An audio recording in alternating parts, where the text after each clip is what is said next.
గురువుగారు, బ్రహ్మశ్రీ అనే పదం ఎవరి పేరు ముందునైనా వాడవచ్చా? ఇలాంటివి ఇంకా అనేక పదాలు ఏమైనా ఉన్నాయి? వాటి గురించి వివరిస్తారా?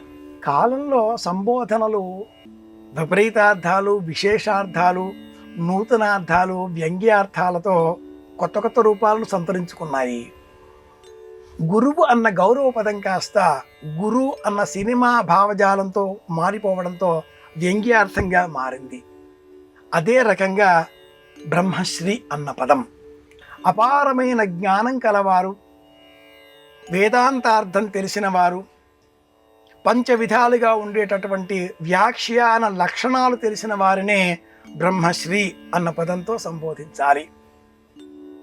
ఉభయ వేదాంతములు అనే పేరిట దర్శన శాస్త్రాలలో విశిష్టాద్వైతము, ద్వైతము రెండింటిపైన అవగాహన కలిగిన వారిని ఉభయ వేదాంత ప్రవీణులు అని సంబోధించడం ఒక సంప్రదాయం. బ్రహ్మజ్ఞానం కలవారిని బ్రహ్మశ్రీ అని సంబోధించడం ఒక సంప్రదాయం. మహారాజరాజశ్రీ పదవిలో ఉండేటటువంటి వారు, గౌరవార్హత కలిగిన వారిని ఇలా సంబోధించాలి. అలాగే విగత భర్తృకులైనటువంటి వారిని గంగా భాగీరథి సమానురాలు అని సంబోధించడం. మహిళ ఎవరైనా శ్రీ అన్న శబ్దంతో సంబోధించాలి. ఇది శాస్త్ర ప్రమాణం.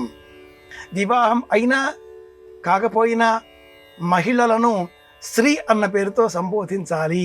ఇది నిజమైన శాస్త్ర ప్రమాణం. అలాగే యజన, యాజన, దాన, ప్రతిగ్రహీన, అధ్యాపకాదులతో కూడుకున్న వ్యవహారాలు చేసేటటువంటి వారు అధ్యయనశీలురు.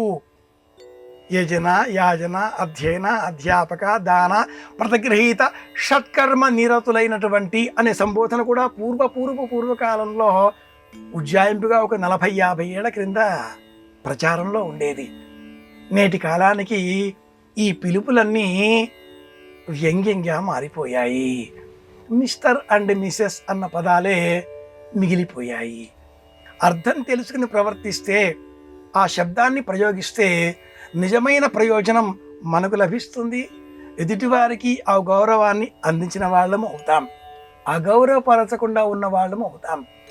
అందరినీ బ్రహ్మశ్రీ అని సంబోధించడం కొంత అజ్ఞానానికి సూచన అని కూడా చెప్పుకోవచ్చు.